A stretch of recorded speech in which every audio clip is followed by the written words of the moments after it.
Hello everyone, good morning. So the new day has started. वाजले आहेत आत्ता 11:15. आता मी व्लॉग स्टार्ट करते. सनी सकाळीच गेलाय 6:30 वाजता, कारण आज त्याचं सेमिनार होतं आणि आज टिफिनला सुट्टी होती. तो बोला एवढा लवकर वगैरे उठू नकोस तू, मी करेल मॅनेज. सो मग अशीच त्याने मस्त नाश्ता केला आहे, उपमा वगैरे खाल्ला आहे आणि नायसा मॅडम गेल्या आहेत स्कूलमध्ये. सो माझं नॉर्मल रुटीन चालू झालेलं आहे. आता मी फटाफट किचनमध्ये जेवण करायचं आहे. काय करायचं ते मला समजत नाही. एनिवेज, सो त्याआधी साड्या मागवलेल्या ग्रीन आणि येल्लो. सो त्यातलीच एक साडी मला लवकरच नेसायची आहे. सो त्याच्यासाठी टाईम नाही मिळत आहे टेलरकडे जायला. मग आता मी स्विगी जिनीने साड्या त्या पाठवते. टेलरला पण सवय झाली आहे आता की मी साड्या तशी पाठवते त्यांना आणि प्रॉपरली पॅक वगैरे करून पाठवते, कारण कधी कधी थोडीशी भीतीसुद्धा असते की मध्येच काय वगैरे झालं तर. बट ठीक आहे. सो आजच्या दिवसात काय काय होणार आहे ते तुम्हाला समजेलच. काही प्लॅन तर नाही आहे. सनी आज सकाळी गेला आहे. तो मला वाटतं मला तर डायरेक्ट परवा भेटणार आहे, कारण उद्या मी जाणार आहे आडगावला. सो मी जाईल, तोपर्यंत तो येईल. मी गेल्यानंतर तो येईल आणि मी येईपर्यंत तो परत गेलेला असेल हॉस्पिटलला. म्हणून मग आता तो मला डायरेक्ट परवाच भेटणार आहे.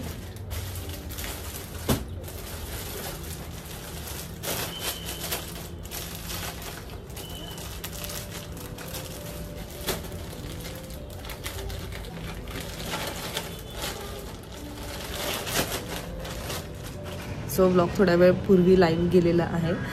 कॉमेंट्स वाचत होती. त्यात आपल्याला हा एक कॉमेंट आलेला आहे धनश्री ताईंचा, ज्यांनी मला विचारलं आहे की तू तुझे जे डेली रुटीन ब्लॉग्स आहे ते टाकत जा. आणि त्यांचा असा प्रश्न आहे की आदल्या दिवशी तू काय तयारी करते की तुझा जो किचन आहे तो एवढा नीट नेहमी दिसतो.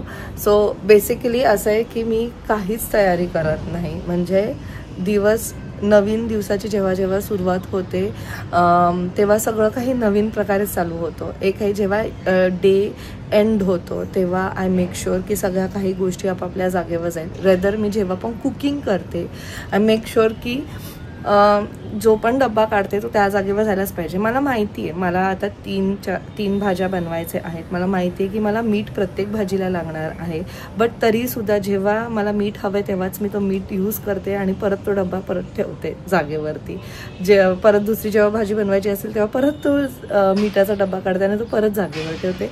ही माझी सवय आहे. मला त्याची सवय झाली आहे. मला किचन खूप नीट लागतं. मला तर पसारा असेल ना तर मला काही सुचत नाही आणि मला काढायला एवढा वेळ सुद्धा लागत नाही. क्विकली करते. खूप लोकांना असा पण प्रश्न असतो की 1 तासात जे मी सकाळी करते ते ॲक्च्युली 1 तासात सगळ्या काही गोष्टी होतात का? वाल वगैरे सोलल्यापासनं असा एकच प्रश्न पण आलेला की वाल वगैरे सोडून 1 तासात वगैरे सगळं कसं होतं. अच्छा असेल ना तर सगळं काही पॉसिबल आहे. मी वाल 2 हाताने सोलते. मग ते 10 मिनिटात वाल सोलून होतात जर प्रॉपरली मोड वगैरे आले असतील तर. आणि मी खूप क्विक आहे किचनमध्ये. सकाळी किचनमध्ये कसं असतं, कोणी नसतं, मी एकटीच असते. नायसा पण नसते लुडबुड वगैरे करायला. म्हणून त्या 1 तासात सगळं काही क्विक होऊन जातं. आणि जो तुमचा प्रश्न आहे की आदल्या दिवशी मी काही तयारी करते, तर तयारी मी काही करत नाही. फक्त काही कडधान्य वगैरे असतील लाईक वटाणे, चवळी, मूग, मटकी. तर मूग मटकी आम्ही जास्त करून मोड आलेले खातो. सो मूग मटकी जर मला आता परवा आज वेनसडे आहे, सो वेनसडेला नॉनव्हेज होतं. सो मला जर थर्सडेला ते बनवायचं असेल तर मी ट्यूजडेला रात्री त्याला भिजत टाकते. म्हणजे मग आज त्याला पाण्यातनं काढून त्याला जे माझ्याकडे स्प्राउट बॉक्स आहे त्याच्यात टाकते आणि मग उद्यापर्यंत त्याचे मोड येतात. सो अशा प्रकारे फक्त त्याचीच तयारी आदल्या दिवशी होते. वाल, मूग, मटकी जे 2 डेज आधी मी प्रायर पाण्यात भिजत टाकते. मग दुसऱ्या दिवशी त्याला स्प्राउट बॉक्समध्ये टाकते आणि मग तिसऱ्या दिवशी त्याला मोड येतात. पण वटाणे किंवा चवळी हे असतील तर फक्त हे आदल्या रात्री मी त्याला पाण्यात टाकते. मग दुसऱ्या दिवशी त्याला यूज करते. हे एवढंच. बाकी जर आलं लसूणचं पेस्ट वगैरे तुम्ही म्हणाल तर त्याचं ऑलरेडी माझ्याकडे मी डब्यात बनवून ठेवते. काही वाटण वगैरे असेल खोबऱ्याचं वगैरे तर आय प्रिफर की ते फ्रेशली सकाळच्या टायमातच बनवलेलं चांगलं आहे. कारण ते फ्रीजमध्ये ठेवलं की मग ते खोबऱ्याला एक वेगळी चव येते. तुम्हाला सुद्धा माहिती असेल, करून ठेवल्यावरती ते एक वेगळी टेस्ट येते. सो एवढा काही वेळ लागत नाही. आणि असा पण एक प्रश्न असतो की तू काही प्लॅन करते का. सो मी ॲज काही प्लॅन करत नाही, फक्त बघते भाज्या कोणत्या कोणत्या आहेत आणि मी अकॉर्डिंगली ते सगळं काही जेवण स्टार्ट करते. जर नसेलच स्विगी आहेच, झेप्टो आहे, ब्लिंकिट आहे, हार्डली 5 to 7 मिनिट्समध्ये ते डिलिव्हर होऊन जातं. आणि ॲक्च्युली त्याच्यामुळे ते खूपच मला सगळ्या काही गोष्टी कन्व्हिनियंट झालेल्या आहेत. इवन सकाळी स्विगी अराउंड 6:30 इकडे 6:30 वाजता वगैरे डिलिव्हर करतं. 6:30-7पर्यंत सुद्धा डिलिव्हर होतात गोष्टी. कधी कधी असं पण झालं की नायसाला फ्रूट्स हवे असतात, नायसा उठल्या म्हणते की आई मला फ्रूट्स हवे. सो मग त्यावेळेस माझ्याकडे फ्रूट्स असतात, सो स्विगी किंवा ब्लिंकिट ह्याच्याकडनं मी मागवते. सो त्याच्यामुळे थोडीशी लाईफ कन्व्हिनियंट झालेली आहे. आणि मी ट्राय करेल, माझ्याने जेवढं ट्राय होईल ना तेवढं मी ट्राय करते की माझं किचनचं मी तुम्हाला रुटीन जो आहे तो दाखवत जाऊ. आता सुद्धा मी विचार करते, आज आहे वेनसडे, सो मी काय करू. मार्केटला तर मी गेली नाही आहे, फिश वगैरे माझ्याकडे काही नाही आहे. सो लेट्स सी, माझ्याकडे सुकी मच्छी आहे, सो सुकी मच्छी मी करेल, वरण भात असं माझ्या डोक्यात आहे. थँक्यू सो मच की तुम्हाला माझा जो किचन रुटीन आहे ते आवडतं, माझे जे शॉर्ट्स आहे ते तुम्हाला आवडत आहेत. आणि मी शॉर्ट्सच्या माध्यमातून फक्त मला एकच गोष्ट ती दाखवायची की खूप लोकांना प्रश्न पडतात की आज काय बनवायचं. सो त्यातनं ॲटलिस्ट तुम्हाला एक आयडिया येत असेल की हां आपण ही भाजी पण करू शकतो, ती पण भाजी करू शकतो. सो मी बनवते सोडे, सुखे असतात ते. इथे मी बटाटा आणि वांगा कापून घेतले, कांदा चिरून घेतलेला आहे, सुकं खोबरं आहे ते भाजून घेतलं आहे. सो मला हे वाटण बनवायचं आहे. इथे तेल गरम करत ठेवलं आहे, त्यामध्ये कांदा टाकणार आहे,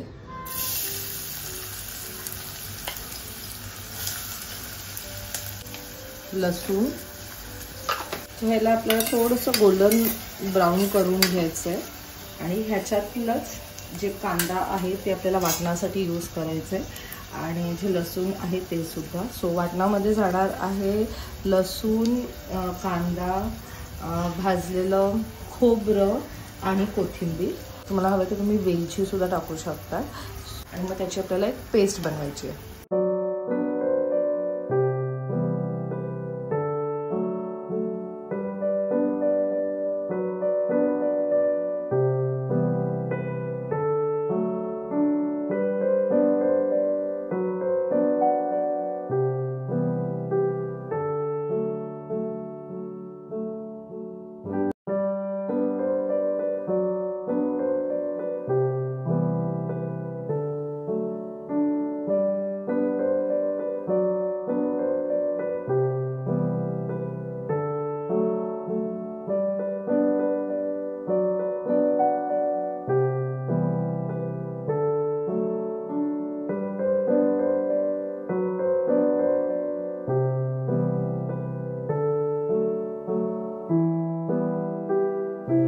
जेवण रेडी आहे, वरण आणि आता इथे भात लावलेला आहे. मला इकडचं जे खालचं सेक्शन आहे ते सगळं क्लीन करायचं आहे.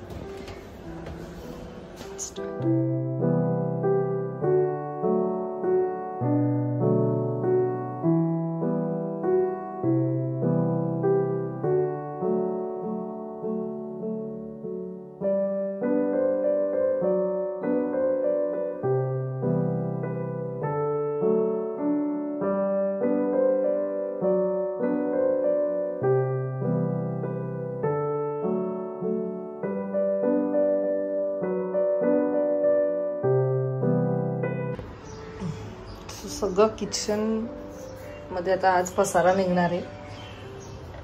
आणि मस्त टिफिन केलेलं आहे. आज तिला मी कॉर्न दिलेलं, आता तिला भरवून घेते.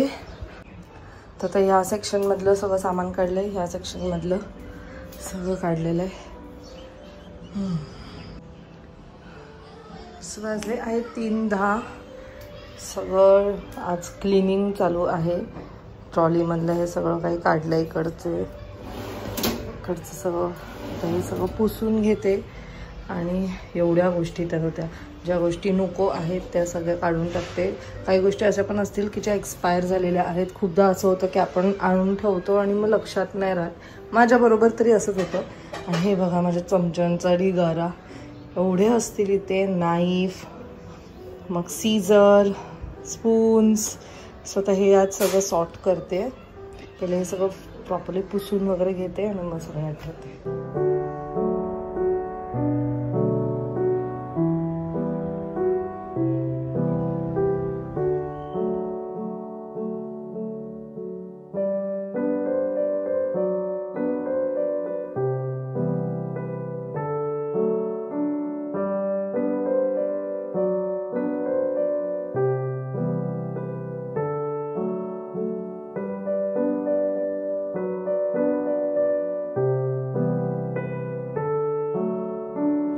आज पूर्ण किचनचं डीप क्लिनिंग झालेलं आहे आणि एकदम व्यवस्थित झालंय. म्हणजे लिटरली मी सगळे भांडी वगैरे काढून पण वॉश केले. ही भांडी आहेत जी मी घासली आहेत, तिने आता सगळी मस्त ह्याच्यात ठेवते मी. यात मस्त असे पेपर वगैरे टाकून ठेवलेत.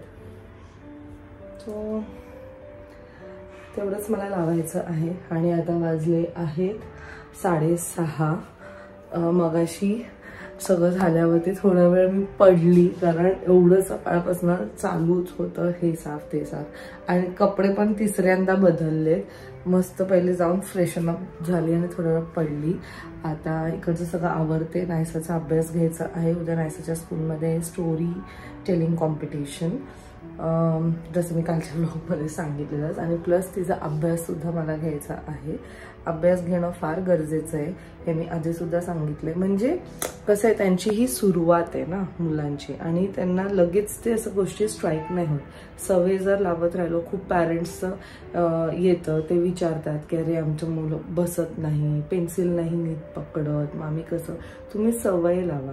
नायसाला खूप आधीपासून सवय लावलेली की पेन्सिल, पेन, स्केच पेन काही असेल ना तू हातात पकड. तिचे जे मोटर स्किल्स आहेत ना ते खूप लवकर तिने ते कव्हर केलं. आणि आता ती बऱ्यापैकी प्रॉपरली पकडते. हँडरायटिंग सुद्धा तिची छान आहे. म्हणजे मी तरी खुश आहे. आणि काल पॅरेंट टीचर मीटिंगमध्ये ॲज ऑलवेज टीचर तेच बोलले की शी इज डुईंग गुड. त्यात ती फुल अटेन्शन देते. अजून आपल्याला काय पाहिजे.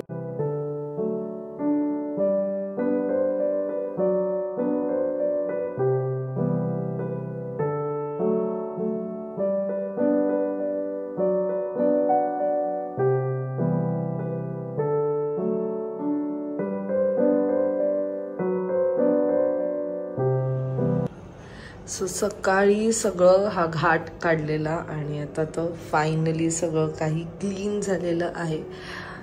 फक्त ते हे जे गोष्टी आहेत ते मी इथे सुकत ठेवलेत. उद्या आमच्या आंटी पण नाही येणार आहेत म्हणून भांडी वगैरे सुद्धा सगळं घासून घेतलेत.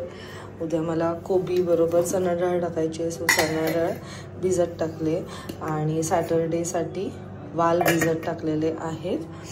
अँड आता मी आणि नायसा जेवून घेतो. वाजले आहेत 8:30 आणि आई गेल्या आहेत वहिनींकडे. सो त्या तिथेच जेवून येणार आहेत. अँड अशा प्रकारचा आजचा हा दिवस गेलेला आहे. नायसाचं अजून ते स्टोरी टेलिंग वगैरे ते अजून बाकी आहे. मी विचार केला की तेही सगळं काही इकडचं वाइंड अप करून टाकते. सो आता खूप जणींनी रिलेट केलं असेल, जेव्हा पण आपण किचनमध्ये ह्या सगळ्या काही अशा गोष्टी काढतो किंवा साफसफाईच्या गोष्टी काढतो किंवा घर जेव्हा आपण साफ करायला काढतो तर खूप पसारा असतो. तुम्हाला सुद्धा माहिती आहे. आणि तो पसारा आवरेपर्यंत एवढा टाइम निघून जातो आणि आपली जी एनर्जी आहे ती पण एवढी ड्रेन आउट होऊन जाते ना. But it's good. सतत ते जे क्लिनिंग आहे ते करायला पाहिजे, जेणेकरून आपल्याला समजतं की कोणत्या गोष्टी आपल्याला काढायला पाहिजे, कोणत्या गोष्टी खराब झालेल्या आहेत. कारण असं नाही की प्रत्येक गोष्ट किचनमधली ती आपण डेली यूज करतो. अशा खूप काही गोष्टी आहेत ज्या कधीतरी एकदाच निघतात. क्लिनिंग केलं तेव्हा समजलं कोणती गोष्ट कुठे आता मी एक्झॅक्टली ठेवली आहे. जसे की ते तवा वगैरे, मग माझं सिझलर प्लेट, त्या सगळ्या काही गोष्टी. आणि सगळं आता जागेवर गेलेलं आहे. छान वाटतंय. म्हणजे आपण जिथे जेवण बनवतो ती जागा स्वच्छ असायलाच पाहिजे, कारण तिकडनंच जे काही आजार आहेत ते स्टार्ट होतात. म्हणून म्हणतात ना की बाहेर सुद्धा आपण जेव्हा कधी खातो तेव्हा मेक शुअर की तुम्ही कुठे खाताय. हायजीन असणं फार गरजेचं आहे.